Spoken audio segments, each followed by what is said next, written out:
আসসালামু আলাইকুম। সবাই কেমন আছেন? আশা করি সবাই অনেক অনেক ভালো আছেন। আজকে আমি দেখাবো কিভাবে বট পরিষ্কার করতে হয়। আসছে ঈদুল আজহায়, কুরবানির পরে বট পরিষ্কার করা আমাদের খুবই কষ্টদায়ক মনে হয়। একটা কথা মাথায় রাখলে আপনারা খুব সহজে এই বটটা পরিষ্কার করতে পারেন। গরুর বট পরিষ্কার করা এত সহজ, না দেখলে বিশ্বাস করতে পারবেন না। আমি কোনো রকম চুন সোডার এখানে ব্যবহার করব না, জাস্ট পানি দিয়ে আমি এই বটটাকে পরিষ্কার করব। আর কিভাবে সংরক্ষণ করব সেটাও আজকে আপনাদের দেখাবো। কোন প্রসেসে করলে একদম সহজভাবে আপনারা সংরক্ষণ করে রেখে দিতে পারবেন। আর দেখতেই পাচ্ছেন হাত দিয়ে কিন্তু উঠানো যাচ্ছে, এতটা ইজি। এখন দেখে নেই আমি কিভাবে এই বটগুলো পরিষ্কার করছি। এখানে আমি প্রায় 5 কেজির মতো গরুর বট নিয়ে নিছি। এই বটটা বাজার থেকে কিনে আনা হয়েছে। এই বটটাকে আমি ভালো করে একটু ধুয়ে নেব। আর এদিকে আমি 1 পাতিল পানি গরম করতে বসাই দিছি। এই পানিটা আগে থেকে আপনারা বলক দিতে বসাই দিবেন। আর এদিকে আমি ভালো করে কিন্তু এগুলো আবার আমি পানি দিয়ে ধুয়ে নিছি। এই তো দেখতে পাচ্ছেন, আর ছোট ছোট করে কেটে নিছি। কেটে নিলে কিন্তু ছাড়াতে খুব সুবিধা হয়। আর এইদিকে পানিটাও একদম বলক তোলা হয়ে গেছে। পানিটা যখন সম্পূর্ণ বলক চলে আসছে, ওই পর্যায়ে আমি এখানে 1 টুকরা বট এখানে দিয়ে দিলাম। আর দিয়ে কিন্তু আমি 30 সেকেন্ডের বেশি রাখি নাই। 30 সেকেন্ডের পর আমি উঠিয়ে দেখলাম যে না, আর একটু হবে। তার মানে 30 থেকে 35 সেকেন্ড আমি পানিতে চুবিয়ে উঠিয়ে নিব। আর বেশি রাখা যাবে না, বেশি রাখলে কিন্তু একদমই শক্ত হয়ে যাবে, উঠবে না। একেবারে কমও রাখা যাবে না, একেবারে বেশিও রাখা যাবে না। আমি কিন্তু ভিডিওটা এডিট না করে, মানে কাট না করে দেখাচ্ছি। এই তো দেখতেই পাচ্ছেন আমি প্রায় 35 সেকেন্ড গরম পানির ভিতরে রাখছিলাম। আর উঠানোর পরে হাত দিয়ে দেখবেন কত সুন্দর উঠে যেতেছে। হাত দিয়ে একটু খোঁচা দিলেই কিন্তু বুঝতে পারবেন কীরকম হয়। এখন আমি আরেকটা দিয়ে দেখাচ্ছি। দিয়ে প্রায় 35 সেকেন্ড পর আমি উঠিয়ে নিব। অবশ্যই বেশি রাখবেন না, বেশি রাখতে গেলে কিন্তু একদমই উঠবে না, তখন আবার বলবেন যে হয় না। বেশি সিদ্ধ হয়ে গেলে লেগে যায়, উঠতে চায় না। আর এই তো দেখতেই পাচ্ছেন এখন আমি অনেকটা পাট যে পর্দাটা থাকে, মানে এটা যেই নামই হোক, এটা দিয়ে দেখাচ্ছি। এভাবে ঠিক একইভাবে আমি 35 সেকেন্ড রেখে উঠিয়ে নিব। আর হাত দিয়ে আমি একটু দেখাচ্ছি কত সহজভাবে উঠে যাইতেছে। বট পরিষ্কার করা যে এত সহজ, কোনো নানি দাদি লাগে না বট পরিষ্কার করতে। একদম শুধু গরম পানি হলেই হয়ে যায়। শুধু একটা কথা মাথায় রাখলেই হয়, যেন বেশি সেদ্ধও না হয়ে যায় আর একদম কম যেন না হয়। একসাথে সবগুলো বট এভাবে সেদ্ধ করে রেখে দিবেন না, যে এটা সেদ্ধ করার পর আপনারা করে ফেলতে পারবেন ততটুকুই সেদ্ধ করে রাখবেন। আবার যখন এটা পরিষ্কার করা হয়ে যাবে তারপর আবার সেদ্ধ করে নেবেন। মানে গরম পানির পাতিলটা চুলায় বসাই রাখবেন, যখন আপনাদের প্রয়োজন হবে তখন এইভাবে চুবিয়ে পরিষ্কার করে নেবেন। বট পরিষ্কার করা দেখেন কতটা ইজি। এক গরুর বট মনে হয় একাই পরিষ্কার করা যাবে, এত সহজ হলে। আর যেটা দেখবেন হাত দিয়ে উঠতে চেতেছে না, ওটা একটু চামিচ দিয়ে ছাড়িয়ে নেবেন। এই ভিডিওটা যদি আপনাদের একটু হলেও উপকারে আসে তাহলে একটা লাইক আর একটা শেয়ার করে দিবেন। এখন আমি এটাকেও হাত দিয়ে ছাড়িয়ে নিব।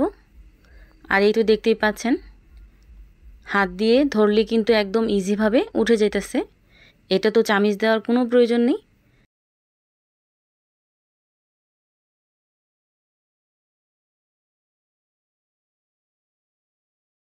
এভাবে আমি এই সম্পূর্ণটা ছাড়িয়ে নিব। এভাবে যতটুকু প্রয়োজন ছিল আমি চামিচ দিয়ে আর হাত দিয়ে ছাড়িয়ে নিছি। এই প্রসেসটা কিন্তু অনেকটাই লম্বা। ভিডিওতে অনেককে দেখায় যে একেবারেই হয়ে যেতেছে, কিন্তু একদমই না, একেবারে কখনোই সম্ভব না।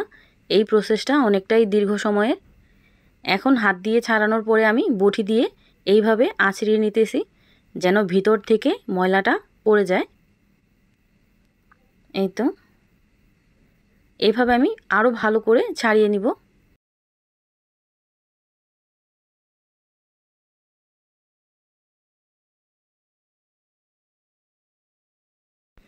এইভাবে সবগুলো ছাড়ানোর পরে আমি আবার 1 পাতিল নতুন করে গরম পানি করে নিছিলাম। ওই গরম পানিতে আমি এখন এই বটগুলোতে দিয়ে ভিজিয়ে রাখবো কিছুক্ষণ। আর কিছুক্ষণ ভেজানোর পরে আমি এই বটগুলোকে আবার আমি উঠিয়ে ফেলবো। ময়লাগুলো পরিষ্কার করা অনেকটা সহজ, কিন্তু একেবারে পারফেক্ট করে করতে গেলে অনেকটা সময়ের প্রয়োজন। এখানে আমি হাতের কাছে যা পাইছি লাঠি বটি সব কিছু দিয়ে কিন্তু কাজ করতেছি, কিছু মনে করবেন না প্লিজ। এখন আমি এই বটগুলোকে উঠিয়ে নিতেছি, আর এই বটগুলো ঠান্ডা হওয়ার পর আমি আবার পরিষ্কার করে নেব।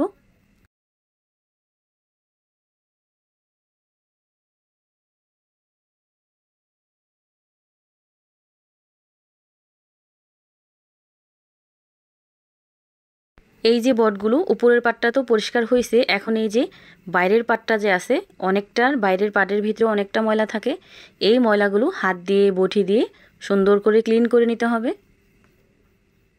আর যতটা সম্ভব ভালো করে ক্লিন করবেন যেন একটুও ময়লা না থাকে।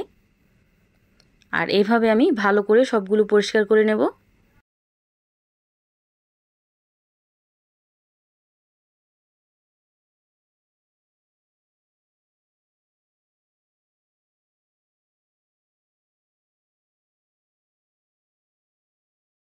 সবগুলো আমার পরিষ্কার করা হয়ে গেছে, এখন আমি ছোট ছোট করে কেটে নেব।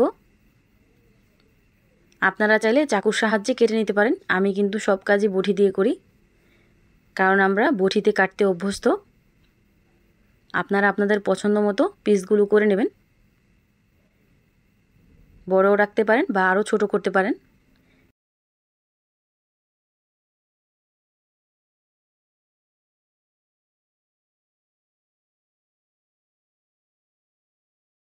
এইভাবে আমি সবগুলো বট কেটে নেব।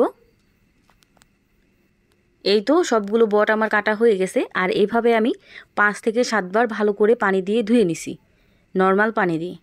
এখন আমি এই বটগুলোকে সেদ্ধ করে নেব।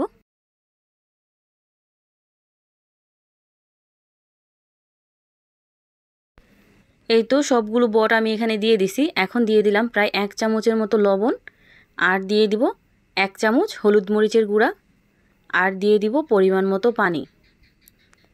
আর পানিটা দেওয়ার পর ভালো করে মিশিয়ে ঢাকনা দিয়ে ঢেকে রেখে দেব বলক আসা পর্যন্ত। এখন আমি বলক আসা পর্যন্ত অপেক্ষা করছি। এই বটটা এখন সংরক্ষণ করার জন্য কিন্তু একদম পারফেক্ট।